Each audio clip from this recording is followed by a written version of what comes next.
أعوذ بالله من الشيطان الرجيم بسم الله الرحمن الرحيم বিতাড়িত মরদুদ শয়তানের ওয়াসওয়াসা থেকে পানাহ চাই পরম করুণাময় আল্লাহ রাব্বুল আলামিনের নামে শুরু করছি। ألم نجعل الأرض مهادا والجبال أوتادا وخلقناكم أزواجا وجعلنا نومكم سباتا وجعلنا الليل لباسا وجعلنا النهار معاشا وبنينا فوقكم سبعا شدادا وجعلنا سراجا وهاجا وأنزلنا من المعصرات ماء سجاجا لنخرج به حبا ونباتا وجنات ألفافا صدق الله العظيم।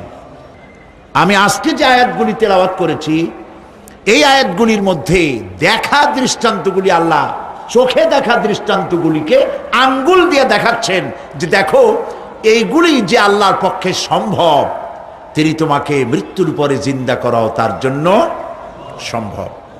সেজন্য তিনি বলছেন ألم نجعل الأرض مهادا والجبال أوتادا। এটা কি সত্য কথা নয় যে আমি তোমাদের জন্য এই পৃথিবীকে একটি বিছানা হিসাবে বানিয়ে দিয়েছি,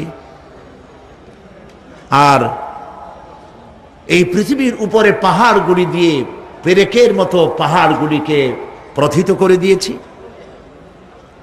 ওয়াখালাকনাকুম আজওয়াজা, এবং পৃথিবীর মানব বংশ অথবা যে কোনো প্রাণী এবং জন্তুর বংশ বৃদ্ধির জন্য তোমাদের স্ত্রী জাতীয় এবং পুরুষ জাতীয় জোড়ায় জোড়ায় সৃষ্টি করেছি।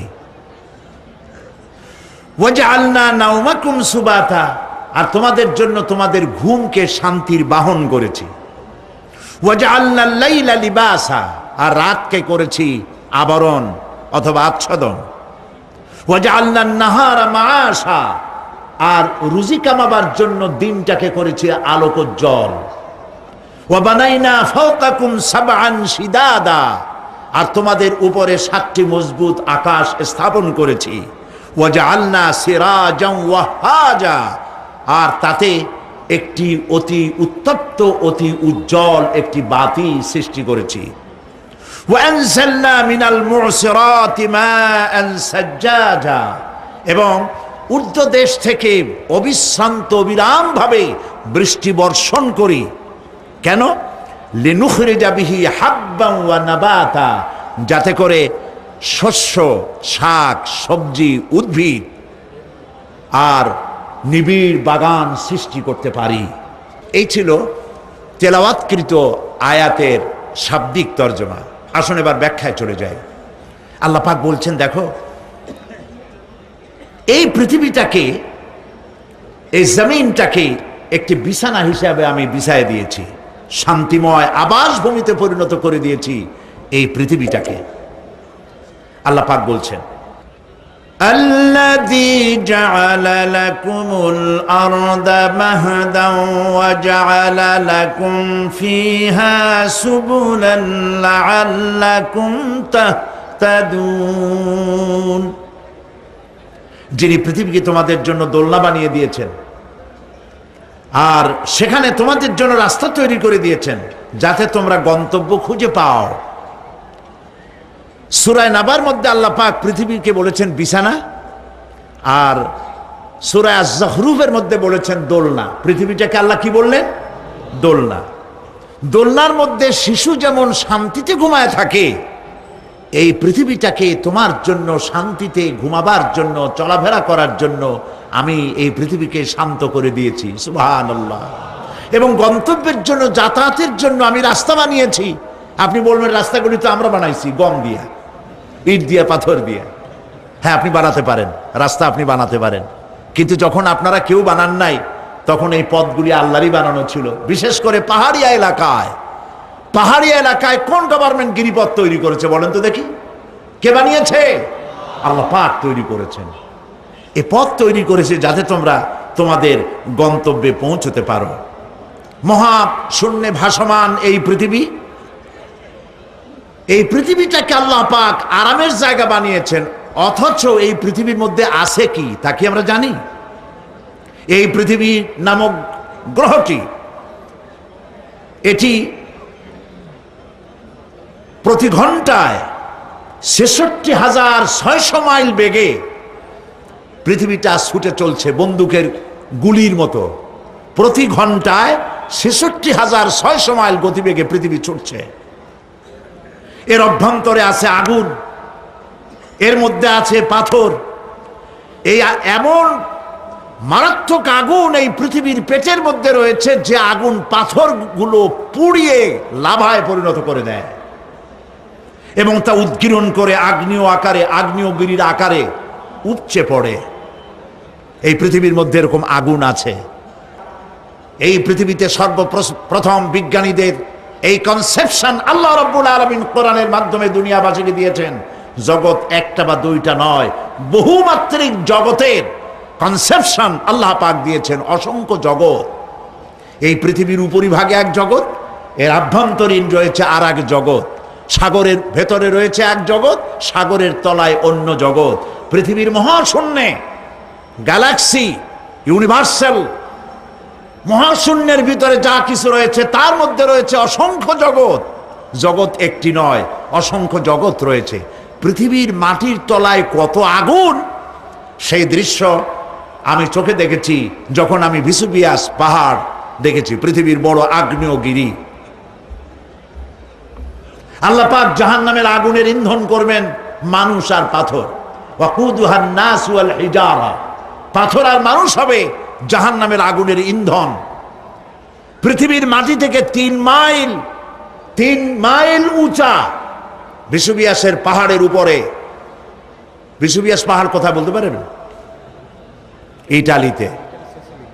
ইটালিতে সেই জায়গায় যখন আমি উঠেছি, পাথর যে জাহান্নামের আগুনে পুড়বে এর বাস্তবতা নিজের চোখে দেখেছি। পাথরগুলি আগুনে পুড়ে লাভার মতো হয়ে পাহাড়ের উপর থেকে আলকাত্রার মতো গলে গলে পাহাড়ের চতুর্দিকের 12 কিলোমিটার এলাকার জনপদকে ধ্বংস করে দিয়েছে।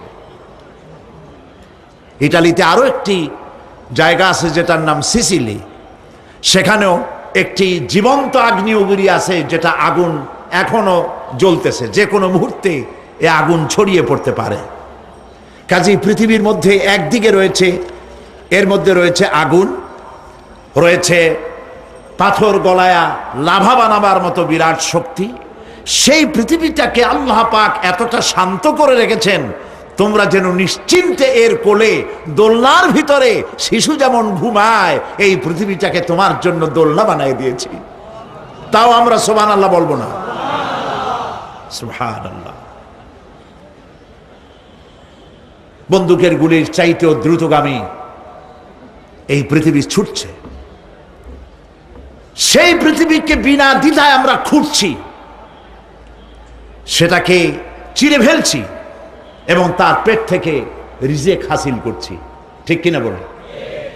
আল্লাহ রাব্বুল আলামিন সূরা আন-নামলের মধ্যে বলছেন, আম্মান জাআলাল আরদা ক্বারারান ওয়া জাআলা খিলালাহা আনহারান وجعل لها رواسي وجعل بين البحرين حاجزا। আর তিনি এই পৃথিবীকে, এই পৃথিবীর অবস্থান লাভের উপযোগী করে আল্লাহ পাক তোমার জন্য তৈরি করে দিয়েছেন এবং এর মধ্যে নদ নদী আল্লাহ পাক সৃষ্টি করে দিয়েছেন। পাহাড়গুলিকে গেড়ে দিয়েছেন, আর পানির মধ্যে দুটি ধারা আল্লাহ সৃষ্টি করেছেন। পানির মাঝখানে একটা অন্তরাল সৃষ্টি করেছেন। এটি একটা তো আবিষ্কার হয়েই গেছে, সেটি হলো প্রশান্ত মহাসাগরের ভেতরে 4000 কিলোমিটার লম্বা, 2500 কিলোমিটার চওড়া প্রশান্ত মহাসাগরের ভিতরে একটি বিশাল এলাকা পাওয়া গেছে, যেটার পানি অত্যন্ত সুমিষ্ট সুমধুর, আর এর বাইরের পানিগুলি অত্যন্ত লবণাক্ত।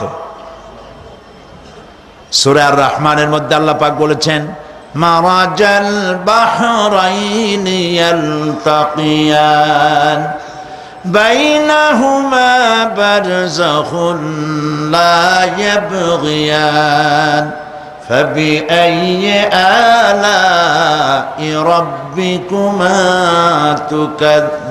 তুকাযযিবান। দুটি সমান্তরালে পানি প্রবাহিত হয়ে যাচ্ছে, দুটি ধারা। লোনা পানি মিষ্টি পানিকে লোনা বানাতে পারে না, মিষ্টি পানি লোনা পানিকে মিষ্টি বানাইতে পারে না, মাঝখানে কোনো পার্টিশন নাই। সুবহানাল্লাহ। আমার দেশের পদ্মা, গঙ্গা, যমুনা, মেঘনা এর মিষ্টি পানিগুলি ভাটি এলাকারে বঙ্গোপসাগরের নোনা পানির মধ্যে ছুটে যায়, আবার জোয়ারের টানে বঙ্গোপসাগরের মুখ তিতা হয়ে যায়, এমন নোনা পানি মিষ্টি দরিয়ার মধ্যে এসে ঢুকে যায়। কিন্তু বঙ্গোপসাগরের নোনা পানি মিষ্টি পানিকে নোনা বানাতে পারে না, আবার নোনা পানিগুলি মিষ্টি এলাকায় গিয়ে মিষ্টিরেও খারাপ বানাইতে পারে না। আল্লাহ রাব্বুল আলামিন বলেন, এগুলি আমার আইন। মানে কার আইন? আফাগায়রা দীনিল্লাহি ইয়াবগুন ওয়ালাহু আসলামা মান ফিস সামাওয়াতি ওয়াল আরদি তাওআন ওয়া কারহা। আকাশে আর জমিনে যা কিছু আছে সব আনুগত্যের মস্তককে আমার সামনে অবনতি করে দিয়েছে। সুতরাং এর আমার আইন মানে, চাঁদ, সূর্য, গ্রহ, নক্ষত্র আইন মানে কার? চিল্লায় বলুন। আল্লাহ পাক এই পৃথিবীকে সুন্দর করে সাজিয়ে দিয়েছেন, আবার এর মধ্যে তিনি মাঝে মধ্যে এই পৃথিবী একটু ভূমিকম্পন হয়, কিন্তু তা কোথাও কোথাও একসাথে না।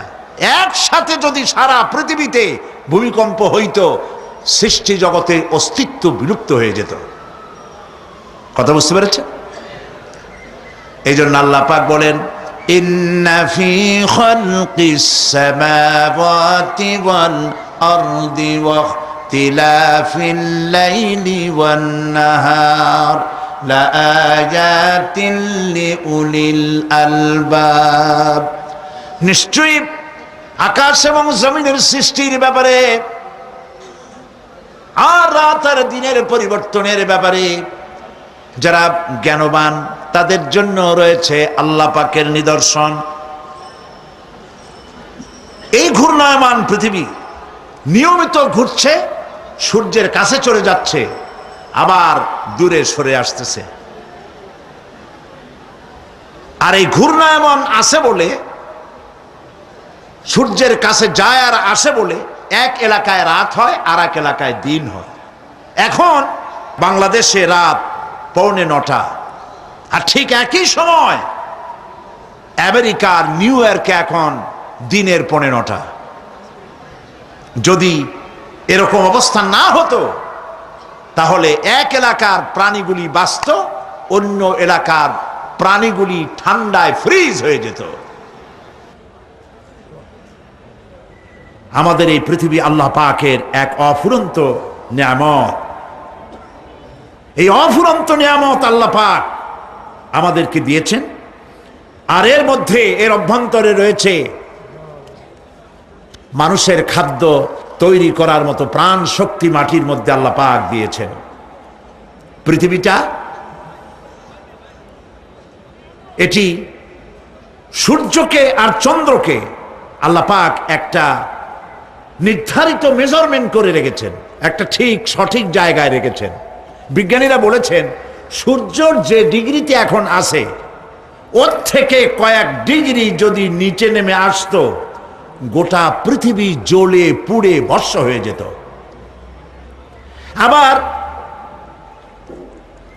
সূর্যটা যেখানে আছে ওখান থেকে আরো কয়েক ডিগ্রি যদি উপরে উঠে যেত, তাহলে গোটা পৃথিবী ফ্রিজ হয়ে যেত, প্রাণী জগতের অস্তিত্ব শেষ হয়ে যেত।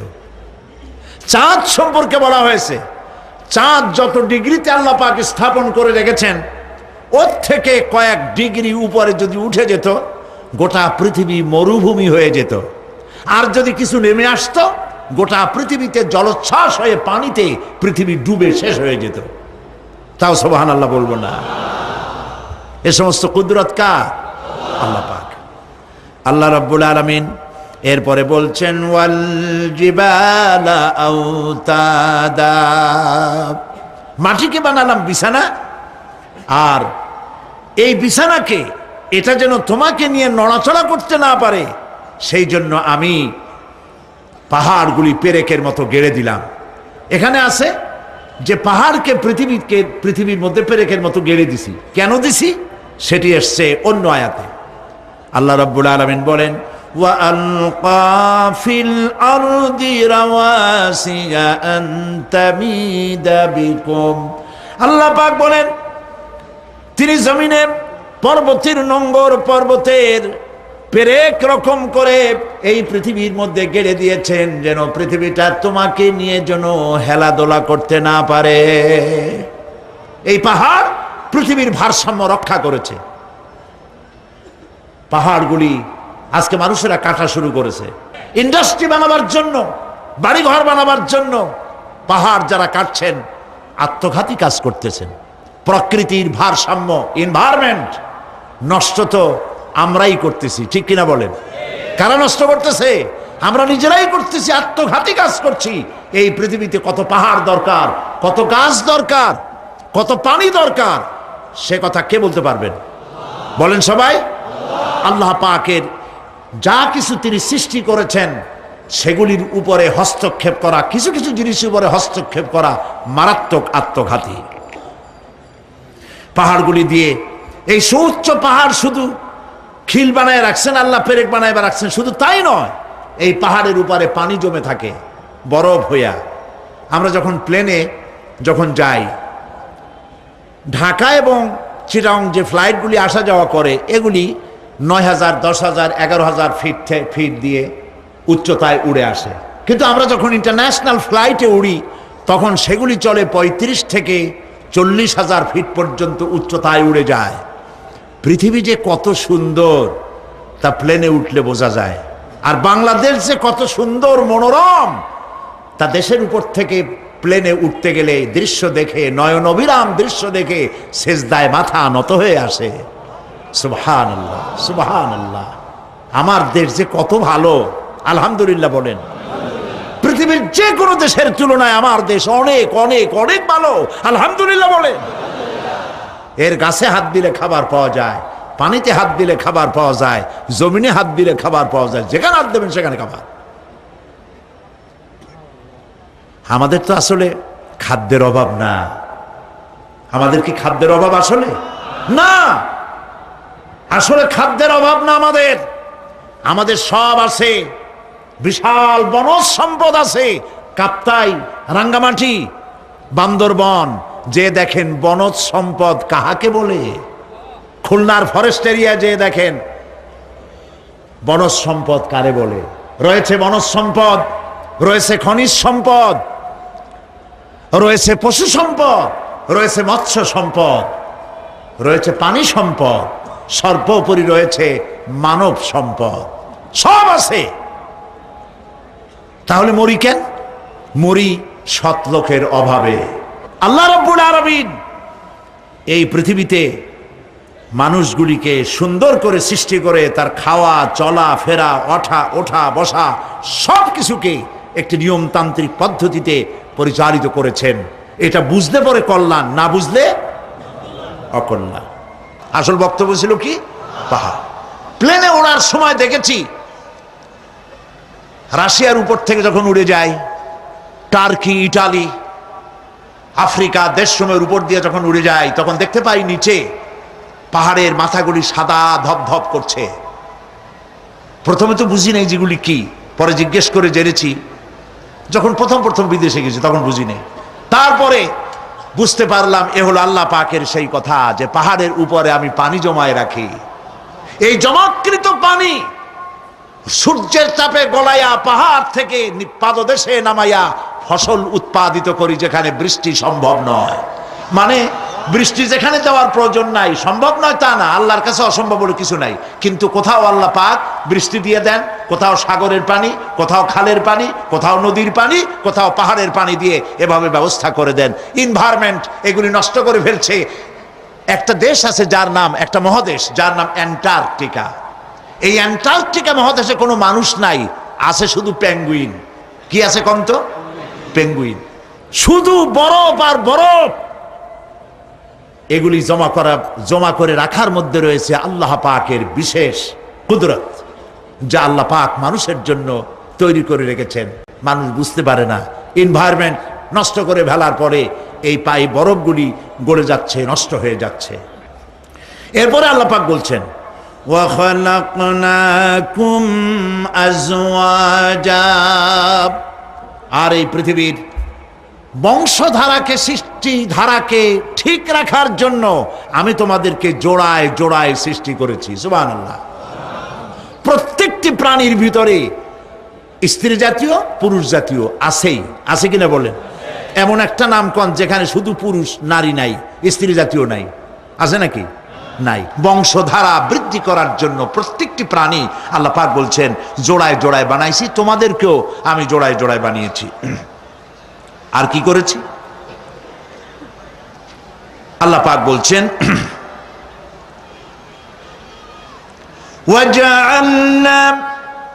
وَجَعَلْنَا نَوْمَكُمْ سُبَاتًا, একদিকে তো জোড়ায় জোড়ায় বানালাম পুরুষ এবং স্ত্রী। এই পুরুষ আর স্ত্রী সৃষ্টি করার ভিতরে রয়েছে আল্লাহ পাকের নিদর্শন। কার নিদর্শন বলুন?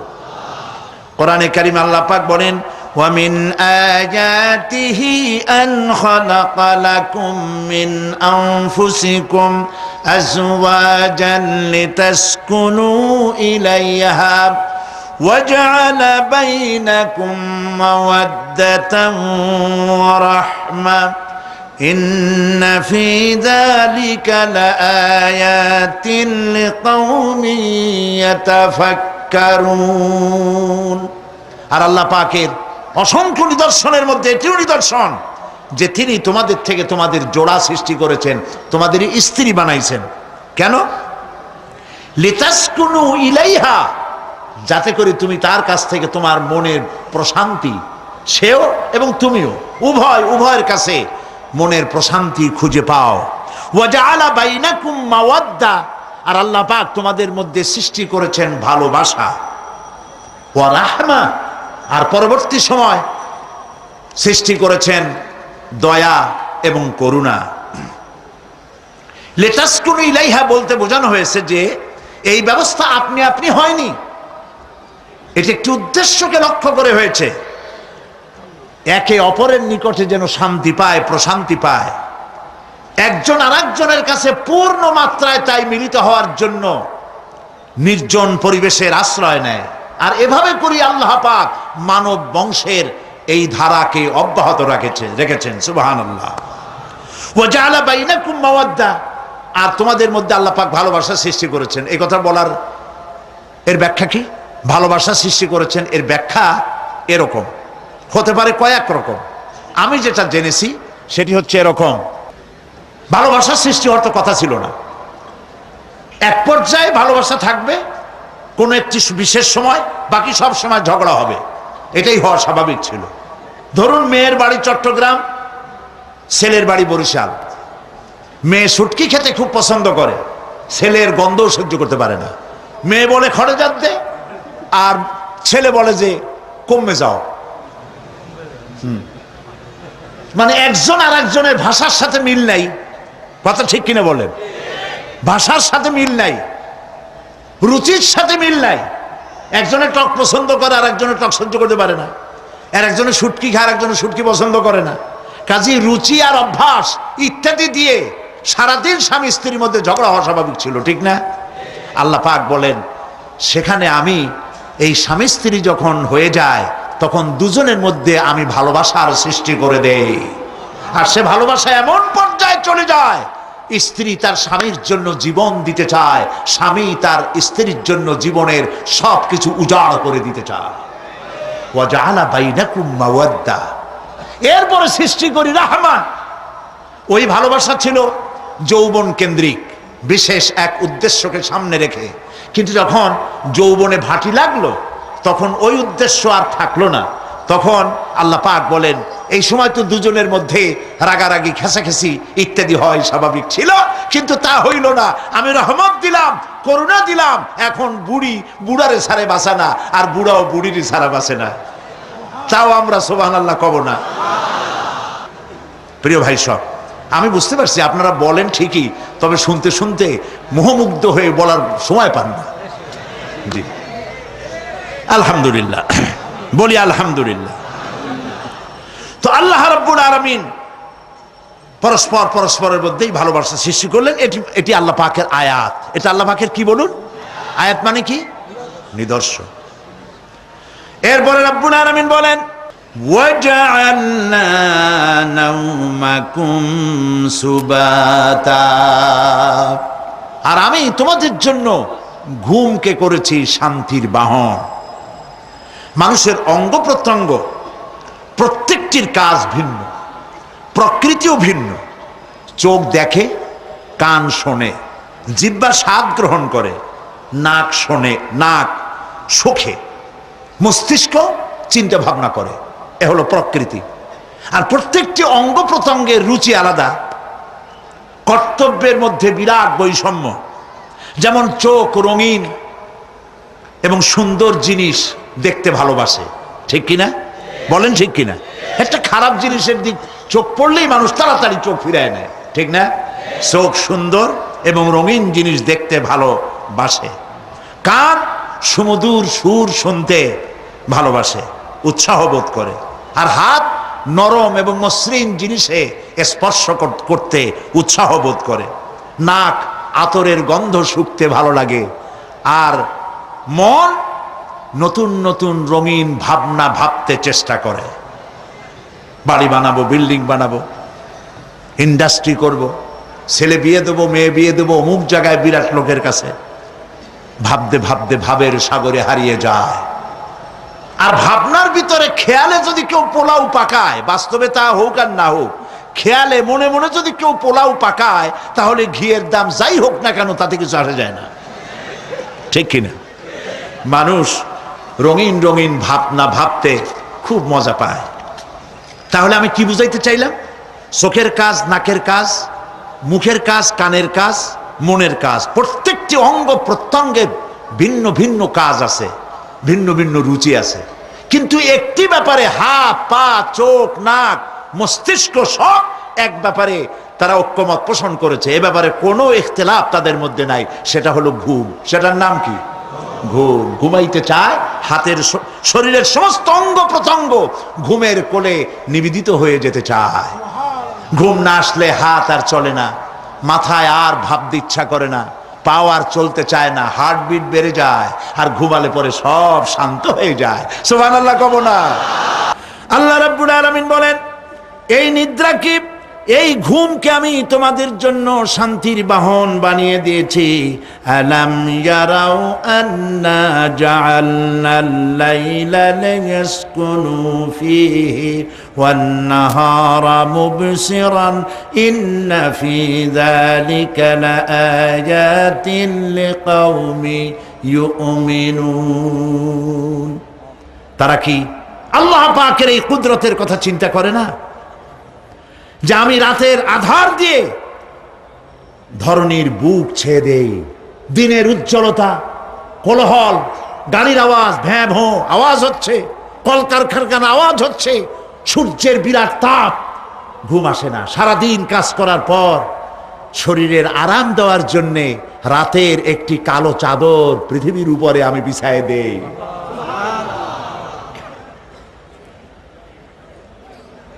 আর মানুষ আরাম গ্রহণ করে, শুধু মানুষ না, সব প্রাণী আরাম গ্রহণ করে। সুবহানাল্লাহ। এবং এরপরে দিনের আলো দিয়ে উদ্ভাসিত করি, যেন বিশ্রামের পর নতুন করে আবার কাজের সমস্ত উদ্দীপনা নিয়ে নতুন করে কাজে ঝাঁপিয়ে পড়তে পারে। কয়েক ঘন্টা অথবা সারাদিন হাড় ভাঙা খাটুনি খেটেছে, রিক্সা চালায়ছে, গাড়ি চালায়ছে, আড়াই মনের বস্তা মাথায় করে টেনেছে, চিন্তা ভাবনা করেছে। এরপরে যখন এই লোকটি কয়েক ঘন্টা মাত্র নিদ্রা গেল, আরাম পেল, মস্তিষ্ক হালকা হয়ে গেল, হার্টবিট কমে গেল, হাতের পায়ের কর্মোদ্দীপনা বেড়ে গেল, নতুন করে আবার কাজ করার জন্য সুযোগ এসে গেল। দুনিয়ার মানুষকে কর্মক্ষম রাখার জন্য আল্লাহ পাক ঘুমকে বানিয়েছেন নিয়ামত। সুবহানাল্লাহ বলেন। ওয়ামিন আয়াতিহি মানামুকুম বিল্লাইলি ওয়ান নাহারি ওয়াবতিগাউ মিন ফাদলিহি। আল্লাহ পাক বলেন, তোমাদের রাত আর দিনের বেলায় নিদ্রা যাওয়া, এবং এটাই হচ্ছে তার অনুগ্রহ। রাত আর দিনের নিদ্রা যাওয়ার পরে আমার অনুগ্রহ অর্থাৎ রিজেক তালাশ করার জন্য শরীরের ভিতরে, মনের ভিতরে, হাত পায়ের মধ্যে কর্মের উদ্দীপনা আমি তোমাদের দিয়ে দেই। মহাবিজ্ঞানী আল্লাহ রাব্বুল আলামিনের এই বিশাল কুদরত এবং দয়া যে মানুষকে তিনি ক্লান্তি দূর করার জন্য তিনি ঘুম দিয়েছেন, আলহামদুলিল্লাহ বলি। অনেক মানুষ আছে ঘুমাইতে পারে না, ঘুমাবার জন্য ফেনার গান খায়, ঘুমাবার জন্য ভেলিয়াম খায়, সিডাক্সিন খায়, রিল্যাক্সিন খায়, কত অক্সিজেন, অক্সিজেন, কত কিছু খায়, তারপরেও ঘুম আসে না। এই ঘুম যার আসে না, বিরাট নিয়ামত থেকে বঞ্চিত। ঘুম একটি নিয়ামত, আলহামদুলিল্লাহ বলি, আলহামদুলিল্লাহ বলি। বিশাল নিয়ামত ঘুম। আল্লাহ যে সমস্ত নিয়ামত আমাদের জন্ম থেকে শুরু করে এ পর্যন্ত বডির মধ্যে দিছেন, মৃত্যুর আগে আল্লাহ যেন একটিও কেড়ে না নেন, বলি আমিন। আল্লাহ রাব্বুল আলামিনের পরে বলেন, ওয়াজআলনাল লাইলা লিবাসা ওয়াজআলনান নাহারা মাআশা। আর রাতকে করেছি আচ্ছাদন, আবরণ, দিনকে রুজি কামাবার জন্য ব্যবস্থা করে দিয়েছি। দিনের বেলা রুজি কামাবেন, দিনের বেলায় ঘুমায় থাকবেন না। বহুত মানুষ আছে সকালবেলায় ঘুম দিল, 12টা 1টা বাজে গেল।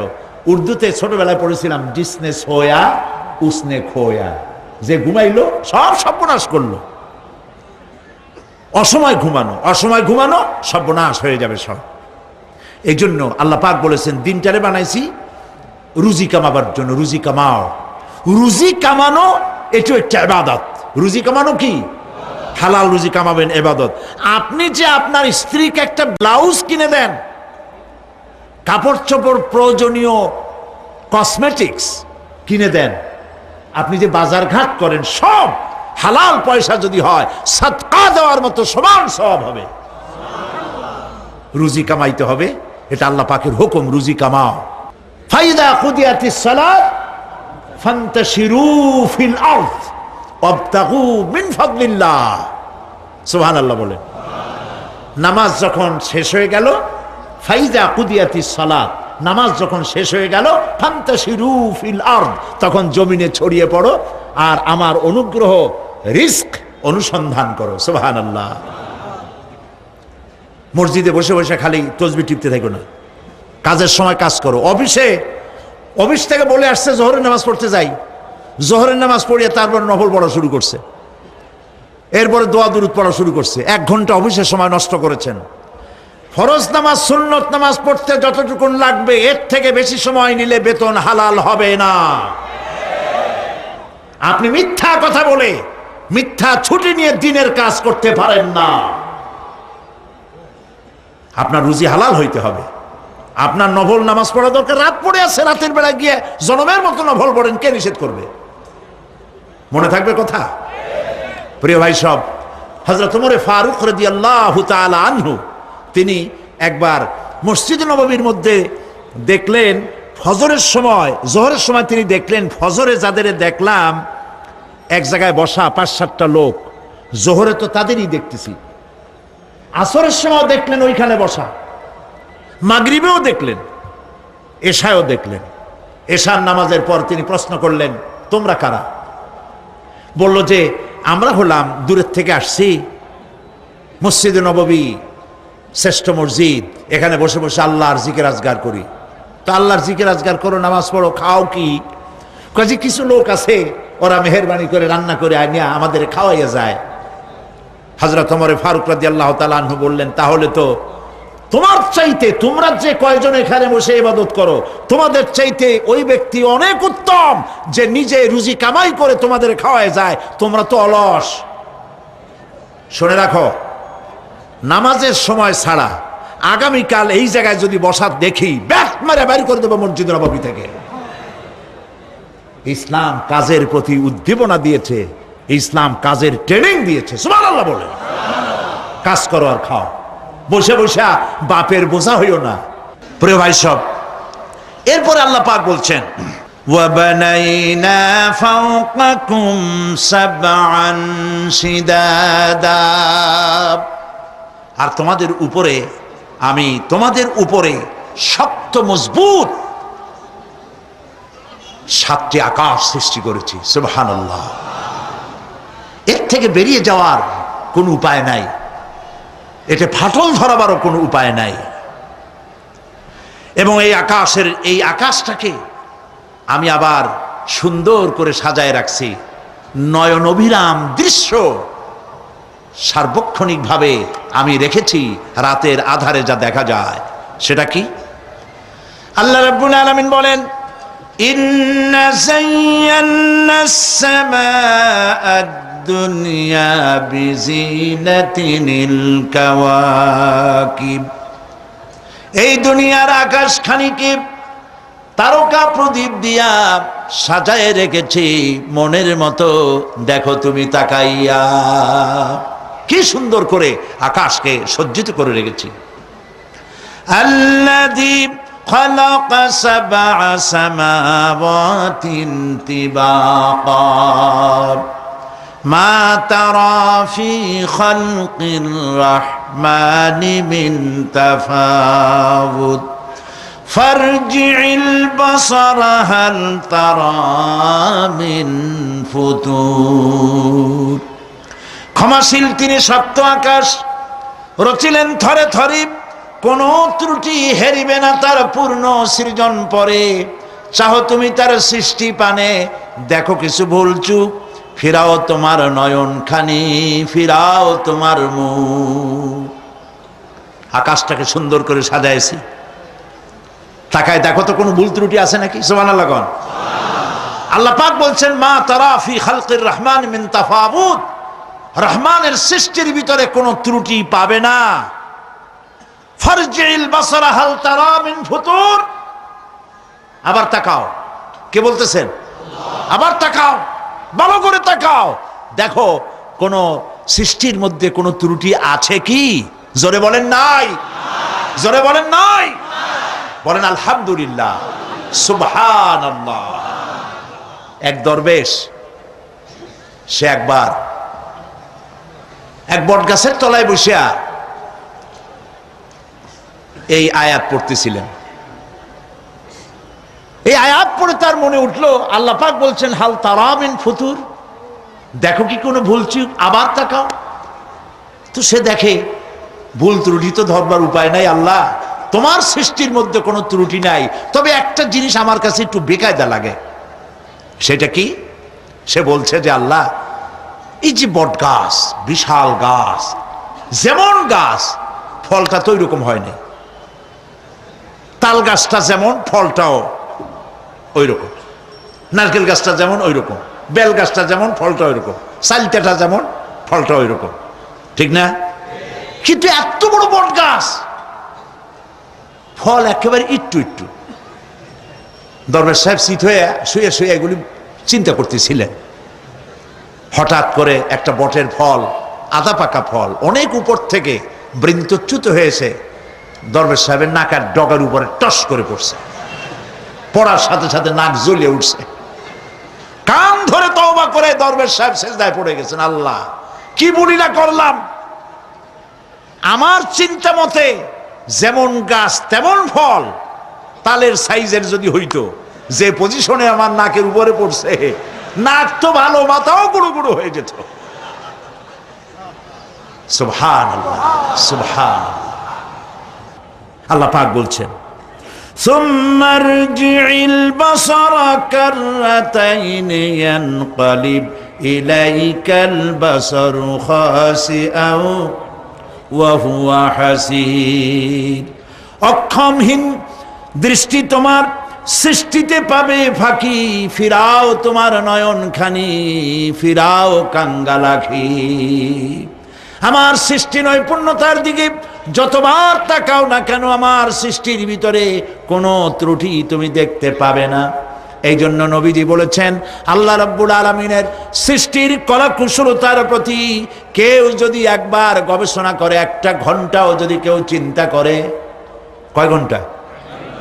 একটি ঘন্টা আল্লাহর সৃষ্টি নৈপুণ্যতা সম্পর্কে একটি ঘন্টা যদি কেউ চিন্তা করে, গবেষণা করে, নবীজি বলেছেন ওই বান্দার আমল নামায় আল্লাহ পাক 60 বছরের নফল ইবাদতের সব লিখে দিবে।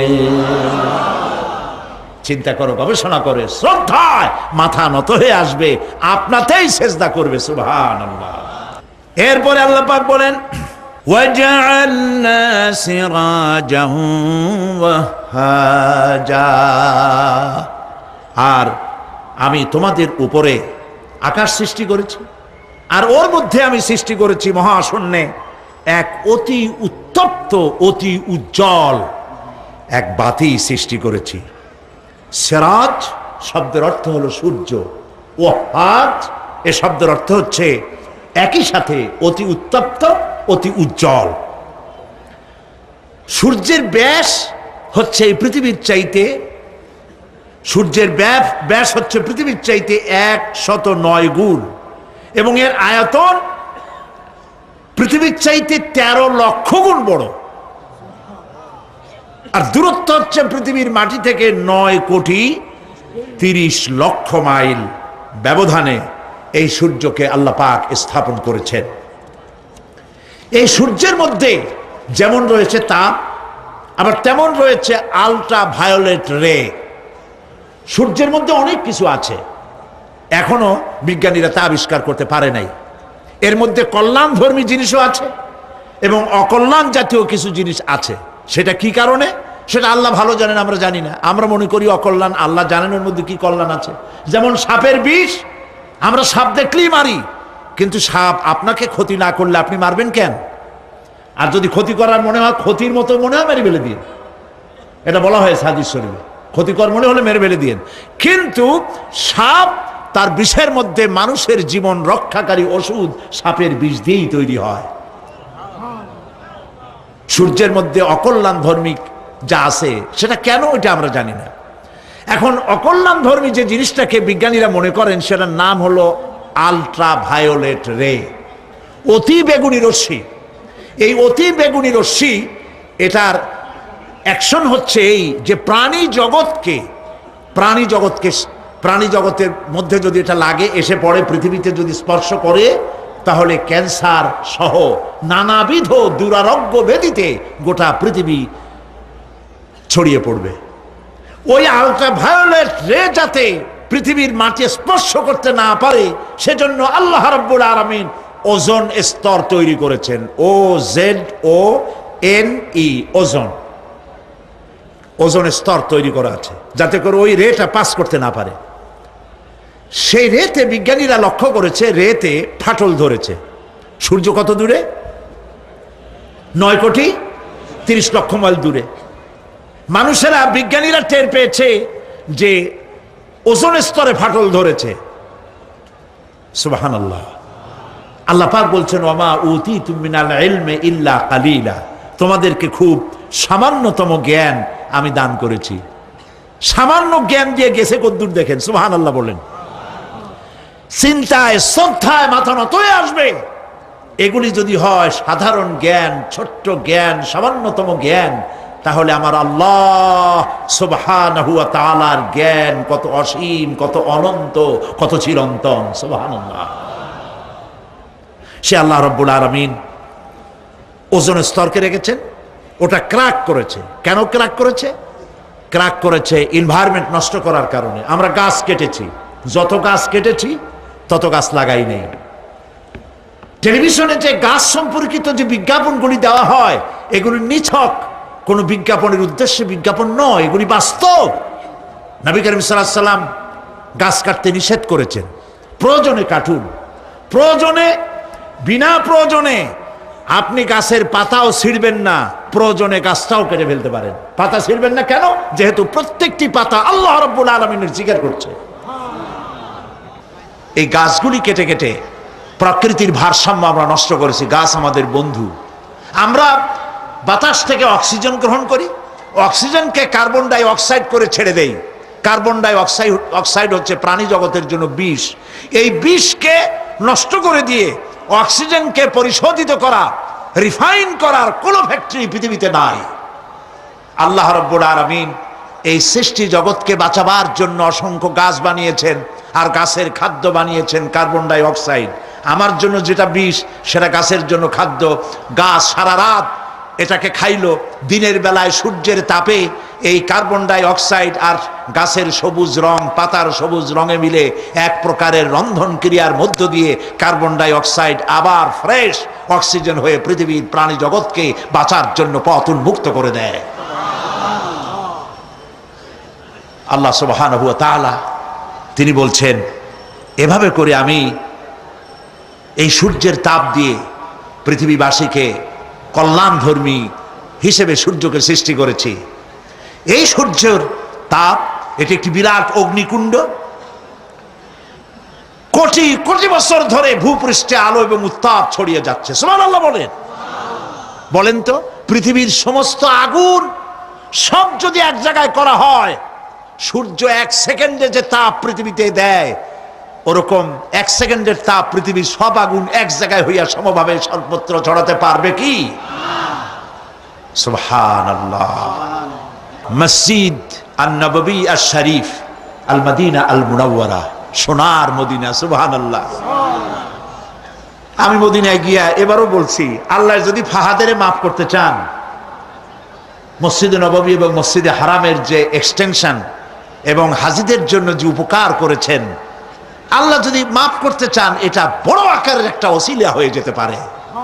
এক সময় গরমে কষ্টে অস্থির হয়ে যেতাম মসজিদে নববীতে, এখন মসজিদে নববীতে ঢুকলে মনে হয় জান্নাতের মধ্যে। আর জান্নাত তো চিন্তা করা যায় না, কোনো চোখ নাই যা দেখছে, কোনো কল্পনা নাই, যা মন নাই যা কল্পনা করছে, এটার সাথে তুলনাই হবে না। তবে মনে হয় যেন জান্নাতের মধ্যে ঢুকে গেছি। প্রত্যেকটি খামের গোড়া থেকে ঠান্ডা বাতাস উঠতেছে, প্রত্যেকটি পিলারের গোড়া থেকে। মসজিদে নববী থেকে 3 কিলোমিটার দূরে এসি প্লান্ট। পৃথিবীর সব থেকে বড় এসি প্লান্ট হচ্ছে মদিনা মুনাওয়ারায় এসি প্লান্ট, যেটা দিয়ে মসজিদে নববী, যেখানে 8 লক্ষ মানুষ একসাথে নামাজ পড়তে পারে, ঠান্ডা উঠতেছে। সুবহানাল্লাহ। ভাইদের বলি, হজ যারা করছেন, পয়সা কড়ি আছে, হজ করেছেন, ভালো করেছেন, মাঝে মধ্যে সময় পেলে রমজান মাসে যায়েন। মানুষেরা আমাদের দেশের হলিডে করতে কপাল পোড়ারা সিঙ্গাপুর যায়, ব্যবসা করতে যান, আমার আপত্তি নেই। আমেরিকায় যান, সিঙ্গাপুরে যান, ব্যাংকক যান, হংকং যান, থাইল্যান্ড যান, যেন বললে সেখানে যান। কিন্তু হলিডে করার জন্য এই সব জায়গায় না গিয়া পয়সাগুলি জমাইয়া রমজান মাসে যাইয়েন মদিনা মুনাওয়ারায়, আর আল্লাহর ঘর মসজিদে হারামে। সুবহানাল্লাহ। কোরআন নাজিল কেমনে হয়েছে তা তো দেখি নাই। ইমাম যখন তারাবির মধ্যে তেলাওয়াত করেন, মনে হয় যেন আকাশ থেকে এখনো কোরআন নাজিল হচ্ছে। সুবহানাল্লাহ। কি তেলাওয়াত! যেমন শেখ আব্দুর রহমান আস-সুদাইস, তেমন সাউদ আশ-শুরাইম, তেমন শেখ আব্দুর রহমান আল হুজাইফি। সুবহানাল্লাহ, সুবহানাল্লাহ।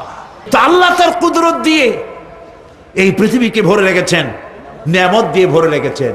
মুসলমানদের জন্য সবচাইতে বড় নিয়ামত কোরআন শরীফ নিয়ামত, কাবা শরীফ নিয়ামত, মসজিদ আন-নববী আশ-শরীফ আল মদিনা আল মুনাওয়ারা। সুবহানাল্লাহ, সবাই বলেন সুবহানাল্লাহ। আল্লাহ রাব্বুল আলামিন বলছেন,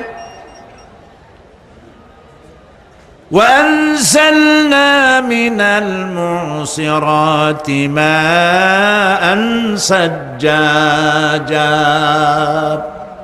আমি আকাশ থেকে তোমাদের জন্য অবিশ্রান্ত বিরাম ভাবে বৃষ্টি বর্ষণ করি। কেন? লিনুখরিজা বিহি হাব্বান ওয়া নাবাতা ওয়া জান্নাতিন আলফাফা।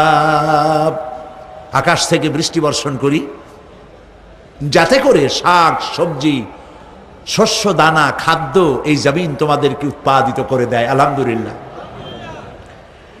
সেই জন্য আল্লাহ পাক বলছেন, দেখো আকাশ থেকে যে পানিটা নাজিল করলাম, বৃষ্টি দিলাম, এই বৃষ্টির পানি আনলাম কই থেকে? সমুদ্র থেকে। সমুদ্রের পানি মিষ্টি না নোনা? জবাব দেন না। আকাশ থেকে যখন পড়ে তখন এটা কি মিষ্টি, নোনা না মিষ্টি? আল্লাহ রাব্বুল আলামিন বলেন, আফারাইতুমুল মাআল্লাযী তাশরাবুন আনতুম আনজালতুমুহু মিনাল মুজনি আম নাহনুল মুনজিলুন। তোমরা যে পানি পান করো, এই পানি আকাশ থেকে কে নাজিল করে? তোমরা করো না আমি আল্লাহ করি? কে করে বলেন?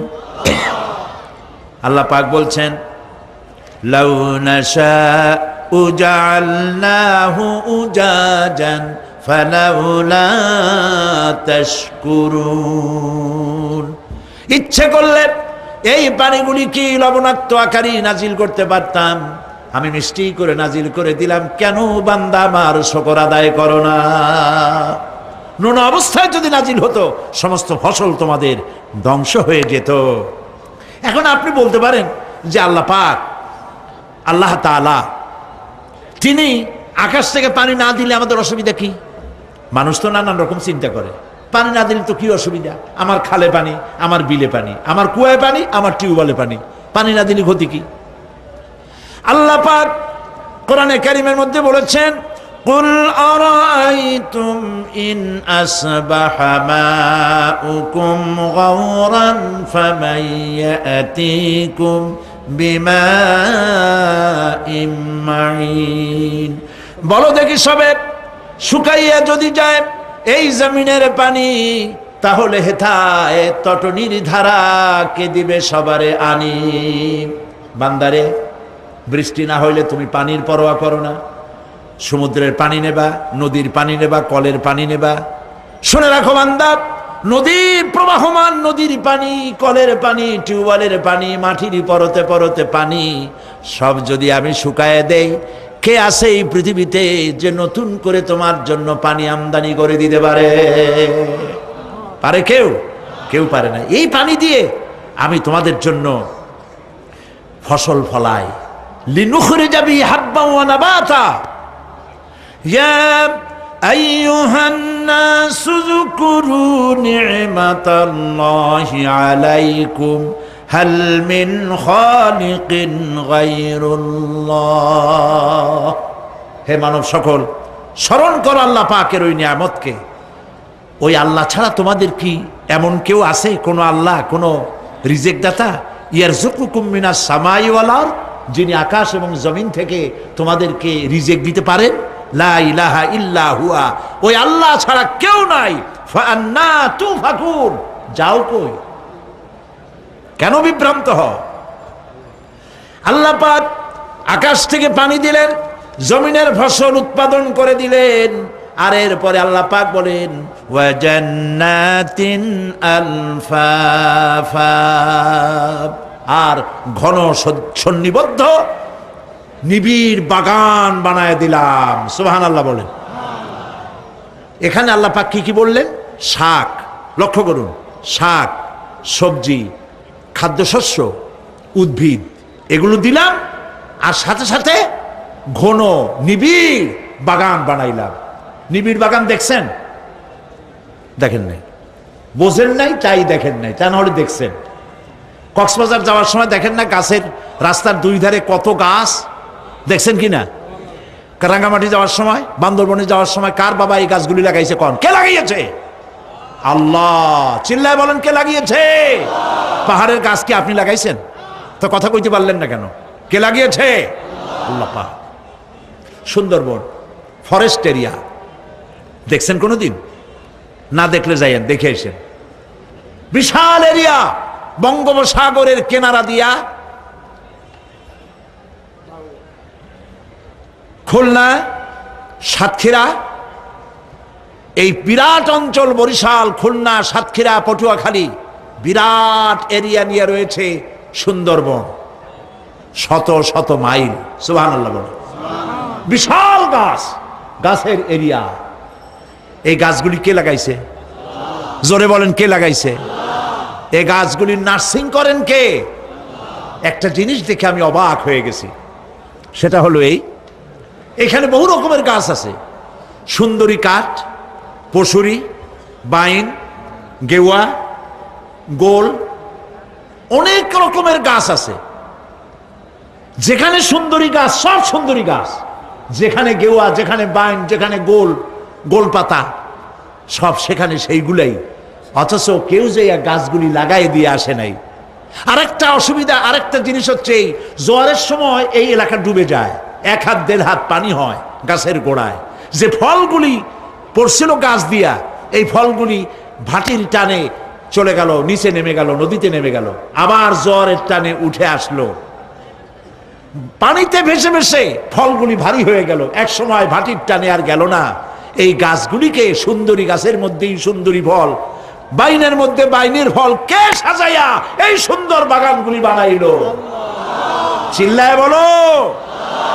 ওয়া জান্নাতিন আলফাফা, ঘন নিবিড় সন্নিবদ্ধ বাগান আমি সৃষ্টি করেছি। সুবহানাল্লাহ বলেন। এই গাছগুলি মানুষেরা জন্মের খাওয়া খায়। বন বিভাগে যারা দায়িত্বে থাকে মনে করে শ্বশুরের লাগানো গাছ, বাজানের লাগানো গাছ, সমানে কাটে চোরের মতো বিক্রি করে।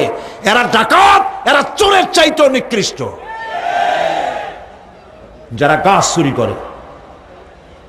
আল্লাহ পাক জানেন মানুষের খাসলাত।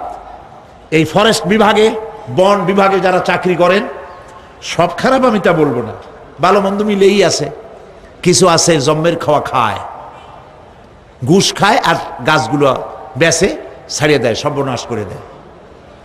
আল্লাহ পাক তার মানসা, তার মর্জি মোবারক হচ্ছে এই যে গাছগুলি যেন বংশ অনুক্রমে পৃথিবীর মানুষ বছরের পর বছর, শতাব্দীর পর শতাব্দী, সহস্রাব্দীর পর সহস্রাব্দী যেন ভোগ দখল করতে পারে।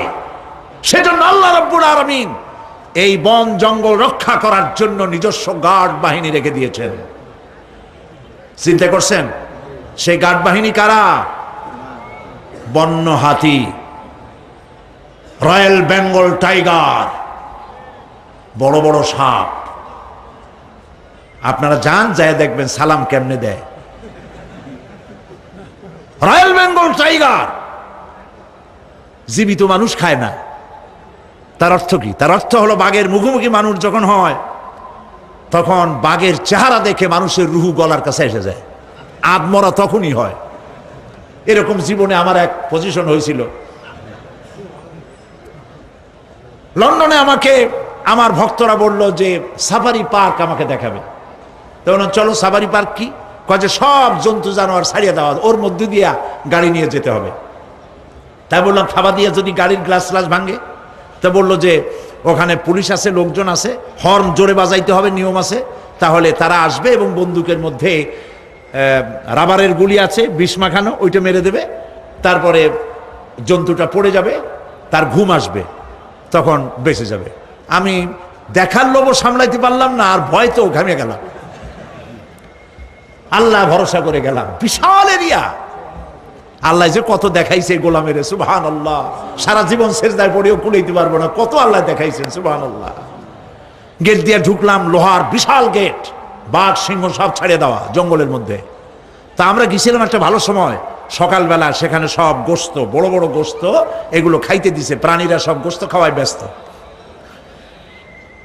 সেখানে মানুষগুলা, আমরা কাফের বলি আর যাই বলি, তাদের নৈতিকতা আছে।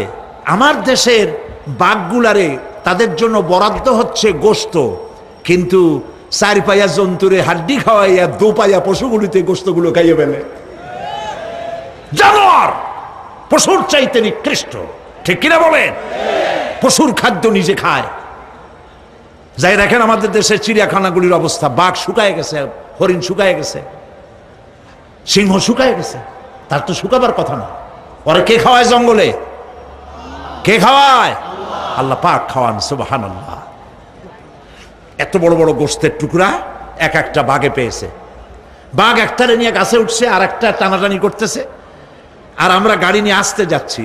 এক বাঘ তার ওই গোস্ত ফালায় থুয়ে আমাদের দিকে আগায় আসতেছে। আমি বললাম, আল্লাহ, যা ভয় করতেছিলাম আমি তখন, ওই যে বলেছি যে মরা মানুষ বাঘে খায় না, বাঘ দেখলেই কলজে উড়ে যায়। আমার হার্ট বিট এত বাড়ছে, আর আল্লাহ আল্লাহ করতেছি, দোয়া দুরুদ শেষ হয়ে গেছে পড়তে পড়তে।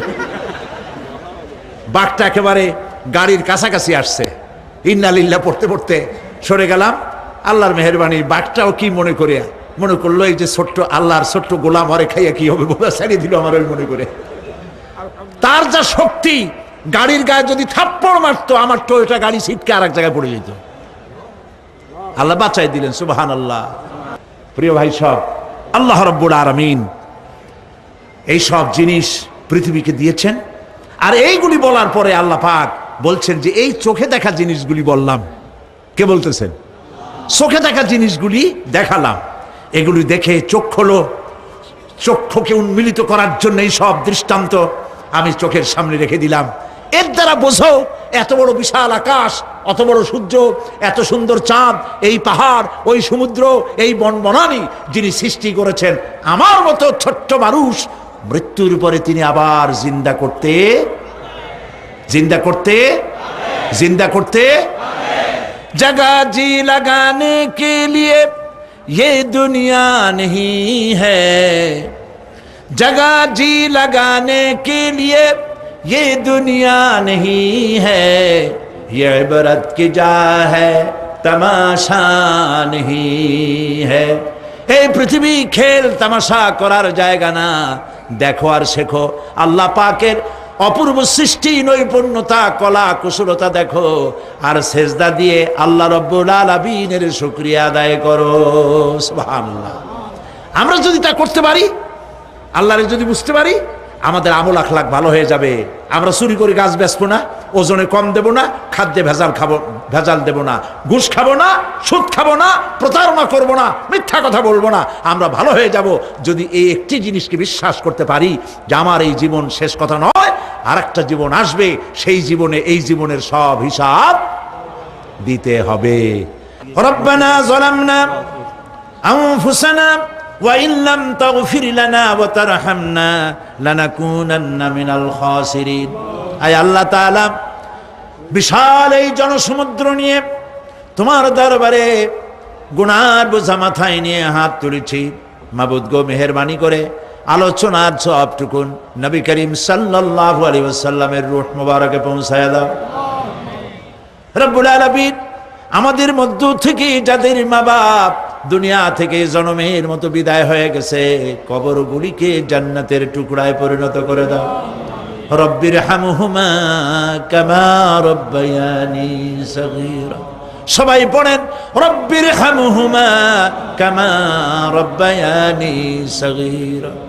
আয় আল্লাহ তাআলা, সারা জীবন গুনাহ করে করে জীবনটাকে নষ্ট করে ফেলেছি মাবুদ। আল্লাহ তাআলা, কোরআনের মাহফিলে আশা করে হাত তুলেছি, জিন্দেগীর গুনাহ মাফ করে দাও। সুবহান রাব্বিকা রাব্বিল ইজ্জাতি আম্মা ইয়াসিফুন ওয়া সালামুন আলাল মুরসালিন ওয়ালহামদুলিল্লাহি রাব্বিল আলামিন। ওয়াজআল আখিরা কালামিনা ইনদাল মাউত লা ইলাহা ইল্লাল্লাহু মুহাম্মাদুর রাসূলুল্লাহ। আসসালাম।